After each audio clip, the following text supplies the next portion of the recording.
Alright, so hey guys, welcome to another Warframe video, and Baro has come once again and on PCs on the Orcus Relay on Pluto. Now, the new item this time around is pretty exciting because it's a mod that's been in the game for a while, but only very few people managed to get it, and it's Split Flight, which is a mod for bows. And what it does is it gives you 100% multi-shot, but minus 180% accuracy for 2 seconds on hit, and it stacks up to 4 times. It's just a really fun mod. Then we have two dual stat mods. We have Thermite Rounds, which is a heat dual stat for rifles, as well as Scattering Inferno, which is a heat dual stat for shotguns. Then we have two Prime mods, so we start off with Prime Crow Rounds for 165% bonus cold on rifles, and Prime Fever Strike for 165% bonus toxin on melee. Moving on from there, we have a full set of the Teer Force Armor, so the shoulder plates, the chest plates, and the leg plates, and this is a very nice looking set of armor. It's fairly tame, it's not too bombastic, but that also means that it fits most frames and it's just great for adding a little bit of detail. I really think it looks better than the standard Teer armor. Up next we have some weapons, starting off with the Detron, which is a secondary shotgun. This is a really fun Mastery Rank 9 weapon that does 40 radiation damage per shot with pretty low crit chance and subpar crit multiplier, but it does have good status chance. It's just a really fun and strong weapon. And then there's the Prisma Grakata, which is a primary fully automatic rifle that requires Mastery Rank 11, and it has really good crit, above average crit multiplier, and really good status with high fire rate. It's just a really strong hybrid rifle, though there is a bit of a downside to it in that it kicks quite a bit, so it's highly recommended to put on something like Stabilizer. And finally we have the Prisma Twin Gremlins. Now these are fully automatic secondary pistols that require Mastery Rank 11, they have really good crit chance, though slightly below average crit multiplier, and really good status. They also come with really fast reload and pretty fast fire rate, though the downside here is that they fire bolts that have travel time. So if leading the target is not your kind of thing, you might want to skip these. Next on the menu we have a bunch of cosmetics, starting off with the Teer Sagatra. Now this is just a small cosmetic accessory for your melee weapons that will sort of dangle off the handle or both handles if you're dual wielding, and it can be colored separately to the melee weapon. After that we have the Paracesis Elixir skin, which is a fantastic looking skin for a fantastic melee weapon, and I just love it. I love all the Elixir skins, they have a really good theme going on, the skins have a ton of detail, they're just great.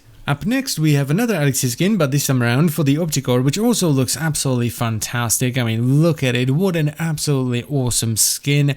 And finally there is the Elixir skin for the Odonata, which looks really good as well. It's somewhat hard to see in the preview because the angle is not great, but trust me, it's awesome. Then he once again brought the Inaros tomb scene, which is a Captura scene that is basically the entire tomb from the Sons of Inaros questline, and it's really great because you have the outside bit, which is very bright, then you have the gloomy tunnels, and finally you have the big open room in the middle with the statues of Inaros. It's definitely one of my favorite Captura scenes. Up next we have the Teer Kubro armor, which looks not great. Don't do this to your Kubro, please. After that we have the Teer color palette, which looks really nice. It doesn't have a ton of different colors, but it has a lot of different shades of those colors, and most importantly, it's basically free. You don't have to pay platinum for it. After that we have the Teer Atmos mask, which is kind of like a Baynish looking mask for your operator, so here's what changing the primary color will do. And here's what changing the secondary color will do.